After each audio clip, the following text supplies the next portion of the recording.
Welcome to special education with Hamid Naqvi. آج کا ہمارا ٹاپک ہے history of special education with special reference to Pakistan. History of special education special بچوں یا لوگوں کے بارے میں جو سوسائٹی کے رویے تھے ان کے ساتھ ساتھ ڈیولپ ہوئی۔ جیسے جیسے سوسائٹی کے رویے اسپیشل پرسنس کے حوالے سے بدلتے گئے، اسی طریقے سے اسپیشل ایجوکیشن ترقی کرتی گئی۔ ہم سب جانتے ہیں کہ اسپیشل بچوں کو تصور کیا جاتا تھا کہ شاید ان میں کوئی بدروح آ گئی ہے، یا جیسے کہ وہ کسی پیرنٹس کے کوئی غلط کام کی سزا ان کو ملی ہے جس کی وجہ سے یہ میرے وجود میں آ گئے، وہ کوئی کرسڈ قسم کے ہیومن بینگز ہیں، یا بے وقوف ہیں، قابل توجہ نہیں ہیں۔ کچھ تو ان بچوں کو چھپا کے رکھتے تھے، کچھ ان کو دور دراز جگہ پہ جا کے چھوڑ آیا کرتے تھے اپنی جان خلاصی کرنے کے لیے۔ اور وقت کے ساتھ ساتھ یہ جیسے جیسے رویے بدلتے گئے، ان کو بھی انسان کے طور پہ ٹریٹ کیا جانے لگا، تو پھر سوچا گیا کہ ان کی ٹریننگ کے لیے کچھ کیا جائے تاکہ ان کے جو پوٹینشلز ہیں ڈسیبلٹی کے باوجود ان کو اجاگر کیا جائے، اور جہاں تک ہو سکے ان کو معاشرے کے لیے مفید شہری بنانے کی کوشش کی جائے۔ تو ہم دیکھتے ہیں کہ 18ویں صدی میں اس کے اسپیشل ایجوکیشن کے آثار نمایاں ہونے شروع ہوتے ہیں، اور پھر یہ جو ہے آہستہ آہستہ اس میں امپروومنٹ آنی شروع ہوتی ہے۔ 18ویں صدی میں ہم دیکھتے ہیں کہ ایک مشہور فلاسفر روسو، اور جو 1712 سے لے کے 1778 تک رہا، اس نے ایک کتاب پبلش کی، اس کا نام تھا ایمیلی، اور یہ کتاب خاص طور پہ بچوں کی تعلیم کے بارے میں تھی۔ دلچسپی کی بات یہ ہے کہ اس کتاب میں روسو ذکر کرتا ہے کہ کچھ بچے ہیں وہ سلو لرنرز ہوتے ہیں، وہ ان کی رفتار سیکھنے کی کم ہوتی ہے۔ So, according to Rousseau, learning should happen in agreement with a child's cognitive speed. So, اس میں انہیرنٹ ایک میسج ہے کہ بچوں کے ذہنی معیار کے مطابق یا ان کی صلاحیت کے مطابق ہم کہہ سکتے ہیں ان کو تعلیم و تربیت کے مواقع فراہم کرنے چاہیے۔ This idea of teaching children in their own pace set the ground for many educators. یہ ایک فوڈ فار تھاٹ تھی دیگر جو ماہر تعلیم تھے اس دور کے، اور انہوں نے پھر اس کے اوپر سوچنا شروع کیا۔ پھر ہم دیکھتے ہیں کہ پہلا first public school for person with disabilities, اس کا کریڈٹ جاتا ہے فرانسیسیوں کو۔ فرانس میں 1760 میں چارلز مائیکل لیپی نے پہلا پبلک اسکول اسپیشل بچوں کے لیے اس نے اس کی بنیاد رکھی، اور he was concerned with language and phonetics, کیونکہ وہ اسی کا ایکسپرٹ تھا۔ تو اس نے پھر بلائنڈ اور ڈیف کو تربیت دینی شروع کی اس اسکول میں، اور یہ اسپیشل ایجوکیشن کی شروعات تھی۔ پھر بلائنڈ بچوں کے حوالے سے ہم دیکھتے ہیں کہ ایک اور انسان جو ہے وہ خدا ترس قسم کا آتا ہے جس کا نام ہے ویلنٹین ہوائے۔ اس نے ایک ادارے کی بنیاد رکھی، انسٹیٹیوشن نیشنل دے جیون ایونگیول، یہ بھی فرانسیسیوں کو کریڈٹ جاتا ہے کہ 1784 میں اس نے اس کی بنیاد رکھی۔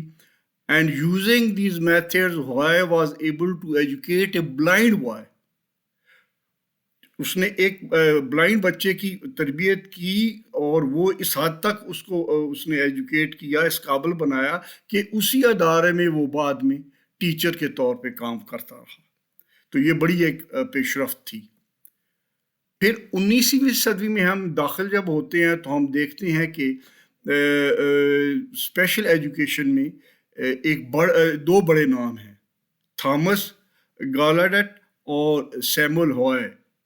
انہوں نے اس کا بیڑا اٹھایا اور خاص طور پہ گالاڈٹ نے ڈیف ایجوکیشن کے حوالے سے بہت کام کیا. آج کل اس کو ڈیف ایجوکیشن کے بانیوں میں شمار کیا جاتا ہے. ہم تھوڑا سا نظر ڈال دیں 19ویں صدی کی کنڈیشنز کے اوپر.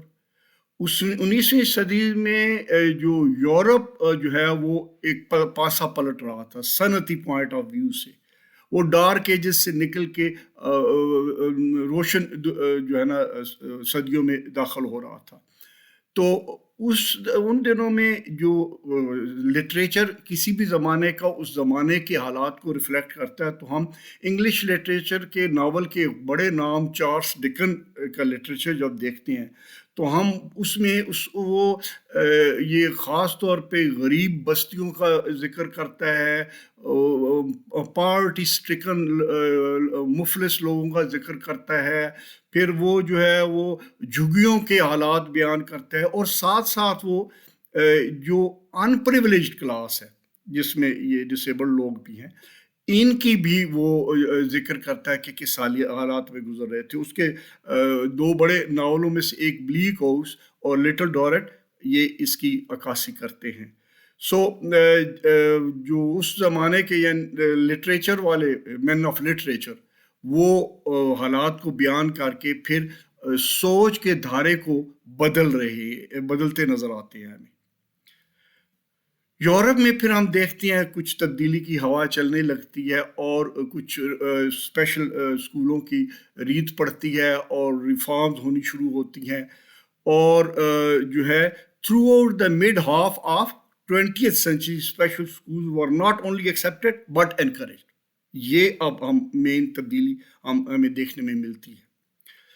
پھر ہم دیکھتے ہیں کہ اب ذرا تھوڑا سا براعظم یورپ سے باہر نکل کے امریکہ کی طرف ہم نظر دوڑائیں، جو بعد میں جو اسپیئر ہیڈ جس نے کیا اسپیشل ایجوکیشن کو، اور اس نے اسپیشل ایجوکیشن کے معاملے میں بہت کارہائے نمایاں انجام دیا. ہم دیکھتے ہیں کہ امریکہ میں 1829 میں بلائنڈ کا پہلا اسکول مانچسٹر میں جو ہے ماساچیوسٹ میں وہ میرے وجود میں آتا ہے. اور جو ہے نا ہم پھر دنیا بھر میں دیکھ رہے ہوتے ہیں کہ first half of 20th century اس میں جو ہے وہ اسپیشل بچوں کی ادارے کی مشروم گروتھ شروع ہو جاتی ہے. اب ہم آتے ہیں جی 20th century کے سیکنڈ ہاف میں، اور یہ ایک اور بڑی شفٹ ہمیں نظر آنی شروع ہوتی ہے اس میں جو ہے سیکنڈ ہاف میں 20th century میں، یعنی 1950 کے بعد. ہم یہاں یہ دیکھتے ہیں کہ جیسے میں نے ابھی کہا امریکہ نے لیڈ لینا شروع کی اسپیشل ایجوکیشن کے حوالے سے، اور 1970 کے بعد ایک نئی ہوا چل پڑی. اور وہ نئی ہوا یہ تھی کہ ان بچوں کو اسپیشل ایجوکیشن میں ایک علیحدہ جزیرے میں رہنے کی بجائے ان کو جنرل ایجوکیشن میں ریگولر سیٹنگ میں لیسٹ ریسٹرکٹیو انوائرمنٹ میں کیوں نہ ان کو تعلیم و تربیت دی جائے. ایک سلسلہ شروع ہوتا ہے لیگل انیکٹمنٹ کا. لیجسلیچر اس میں مداخلت کرتا ہے، اسٹیٹ اس کو لاز لے کے آتی ہے جس میں وہ ان بچوں کو جو ہے وہ انکلوسیو ایجوکیشن کی طرف مائل کرتی ہے، مین سٹریمنگ کرنے کی کوشش کرتی ہے. یہ ایک جو ہے بہت بڑا شفٹ تھا اس اسپیشل ایجوکیشن کی ہسٹری کو جب اب ہم اوور آل دیکھتے ہیں تو اس میں. اور اس میں اب جو ہے ایک جو میجر ایکٹ آیا وہ ہم اس کو یاد کرتے ہیں، آل ہینڈیکیپڈ چلڈرنز ایکٹ آف 1974. اور پھر ہم اس پبلک لا 94-142 یہ، اور پھر جو ہے اس میں خاص طور پہ ان بچوں کے حقوق کے حوالے سے بڑی باتیں کی گئی، اور ان کو کہا گیا ان کو مین سٹریمنگ کر کے ایجوکیشن فار آل والا کانسیپٹ ان کے اوپر بھی لاگو کیا جائے۔ جو سب سے بڑا جو ہم مائل سٹون سمجھتے ہیں دنیا بھر میں، وہ ہے آئیڈیا کا، individual with disability education act امریکہ میں جو ہوا، جس کی بعد میں کئی امینڈمنٹس بھی ہوئیں، جو ہے اس میں جو ہے ہم دیکھتے ہیں کہ وہ کہتے ہیں ڈی انسٹیٹیوشنلائزیشن کی، اس کو اس لیے کہتے ہیں کہ انسٹیٹیوشنز جو تھی اسپیشل ایجوکیشن کی، ان کو ویو آف کر کے ان سب بچوں کو مین سٹریمنگ کیا جائے، ان کے جو اسپیشل نیڈز ہیں ان کا آئی اے پی بنا کے نارمل اداروں میں ان کی نیڈز کو پورا کیا جائے۔ تو یہ ایک بہت بڑی تبدیلی تھی، جو بعد میں ہم دیکھتے ہیں دنیا بھر میں یہ آئیڈیا مقبول ہونا شروع ہوا، اور پاکستان میں بھی اس کے ہمیں پچھلے 10-15 سال سے اثرات نظر آنے شروع ہو گئے ہیں۔ ابھی تک تو ہم نے دنیا بھر کی باتیں کی جی، اور اس میں بریفلی ہم نے بتانے کی کوشش کی اسپیشل ایجوکیشن کا سفر کہاں سے شروع ہوا، جو رویوں کے تبدیلی کے ساتھ، اور پھر کیسے کیسے ادارے ماہر وجود میں آتے گئے، بارش کے پہلے قطرے کے بعد مسلسل موسلادھار بارش، اور ادارے بنتے چلے گئے۔ اب ہم جو ہے نا اس حصے میں جو ہم نے گفتگو ہے کہ اس حصے میں ہم پاکستان کے اوپر کنسنٹریٹ کریں گے کہ پاکستان میں کیا اسپیشل ایجوکیشن کی ہسٹری ہے۔ پارٹیشن سے پہلے جو ایریاز اب پاکستان میں شامل ہیں، ان میں پہلا جو اسکول تھا وہ اسٹیبلش ہوا تھا 1906 میں، اور یہ ویژول امپیئرڈ کا اسکول تھا۔ دوسرا جو ادارہ ہمیں نظر آتا ہے وہ 1920 میں ہے، اور یہ کراچی میں تھا، اور یہ ڈیف بچوں کا ادارہ تھا۔ اور here comes another one. The parents of deaf children have formed a society called the Deaf and Dumb Welfare Society, which also established a school named Gungmar. یہ والدین جو متاثر بچوں کے تھے، ڈیف بچوں کے، انہوں نے اکٹھے ہو کے ایک سوسائٹی بنائی، اور گونگ محل کے نام سے ایک ادارہ جو ابھی بھی بہت مشہور ہے وہ مہر وجود میں آیا۔ At the time of independence جو ہے ہم we are not proud of the fact کہ صرف 3 اسکول جو تھے اسپیشل بچوں کے ہمارے جو اس وقت پاکستان میں ایریاز ہیں ان میں وہ موجود تھے۔ اب اس کو ہم جو پاکستان کی ہسٹری ہے اس کو ہم 2 بڑی اس میں باتیں آتی ہیں۔ ایک وہ ہے کہ کچھ پالیسیاں بنی گورنمنٹ لیول کے اوپر، ایگزیکٹو آرڈرز کے ہوئے جو ایشو کیے گئے اپنے اداروں کو، اور دوسرا جو تھا وہ اس کو زیادہ ہم کنکریٹ فارم یوں دیتے ہیں کہ اس کو قانونی شکل دے کے لیجسلیشن کی گئی اسپیشل بچوں کے حوالے سے۔ ہم دونوں کا جائزہ لیں گے۔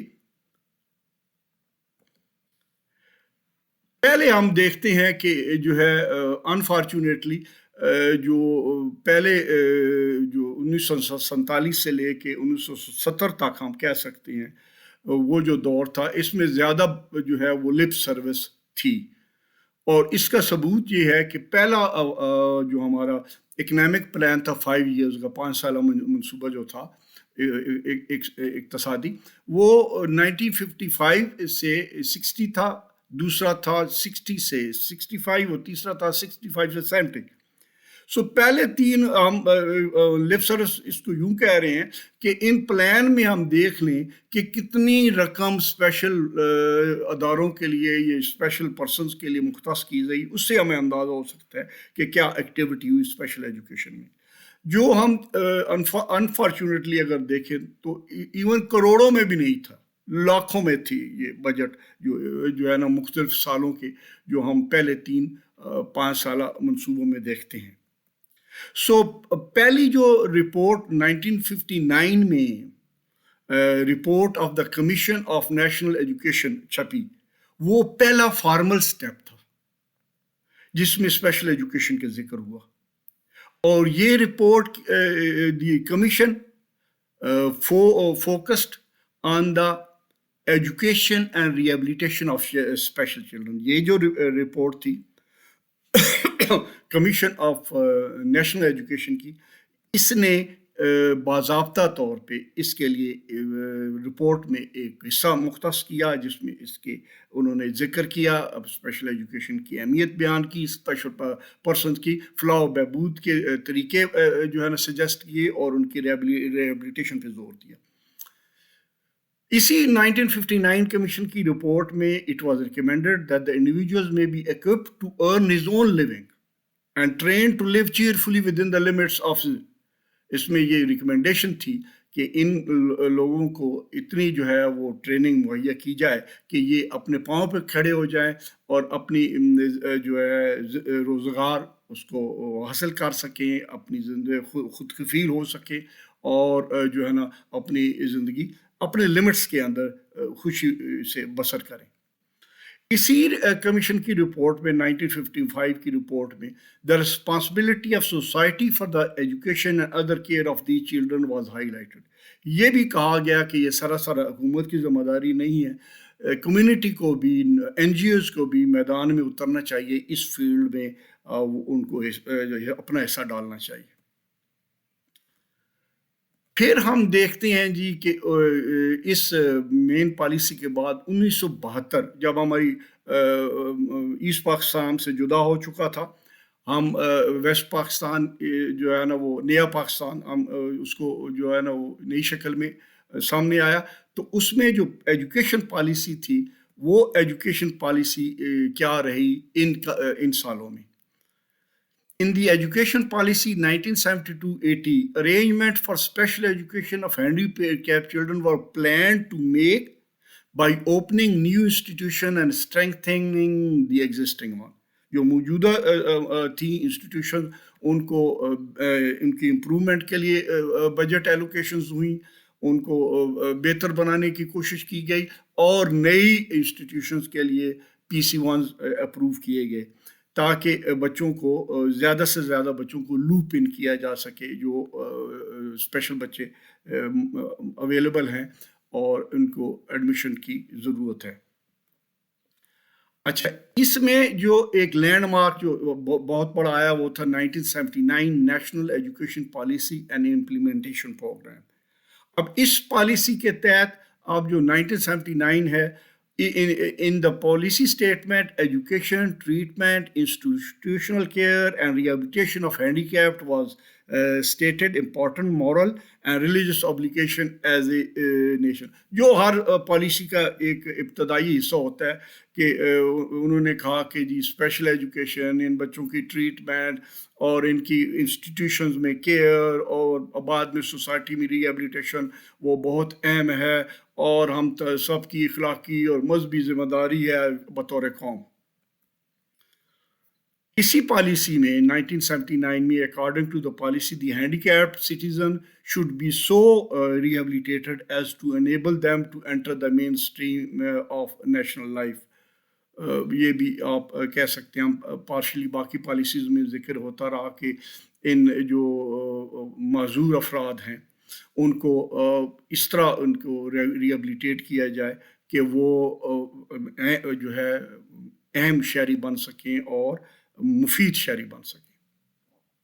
اور اس پالیسی کا کے جو اثرات تھے وہ نمایاں ہونے شروع ہو گئے کیونکہ as a initial step the directorate general DGSE جس کو آپ بولتے ہیں وہ میرج وجود میں آیا. اس کے ساتھ national policy for special education 1986 میں جاری کی گئی. پھر اسی کے فالو اپ کے لیے 1988 میں جو ہے وہ کچھ میجرز لیے گئے. یہ میں آپ کو یاد دلا دوں یہ دور آ گیا تھا اب جنرل ضیاء الحق کا، ٹھیک ہے. اور جنرل ضیاء الحق کیا اپنی ایک بیٹی زین جس کا نام تھا وہ اسپیشل بچی تھی اور اس کو اسپیشل ایجوکیشن کے اس حوالے سے زیادہ اس کو پیار تھا. اور پھر اس نے چونکہ اس کو خود اس تکلیف کا درد کا احساس تھا تو اس نے پھر کنکریٹ سٹیپس لینے شروع کر دیے، جس میں میجر ایک تھا کہ فیڈرل لیول کے اوپر ڈی جی ایس سی کا قیام تھا، اور اس میں پھر انہوں نے بہت سارے اسٹیٹ آف آرٹ اداروں کے جو ہے وہ کم از کم 42 ان کا پی سی 1 منظور ہوئے اور ان کی بجٹ ایلوکیشن شروع ہوئی.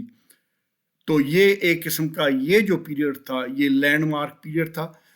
اس پیریڈ کے اوپر ہم اگلے اپنے ویڈیو میں ڈسکس کریں گے، کیونکہ یہ ٹاپک ذرا لمبا ہے، اس کے اوپر ایک ویڈیو میں بات کرنا مشکل ہے. تو نیکسٹ ویڈیو تک خدا حافظ. اگر آپ اس چینل کے اوپر پہلی دفعہ ہیں تو اس کو پلیز آپ اس کو سبسکرائب کریں، تاکہ جب بھی نیکسٹ ویڈیو اپلوڈ ہو آپ کو نوٹیفیکیشن مل جائے.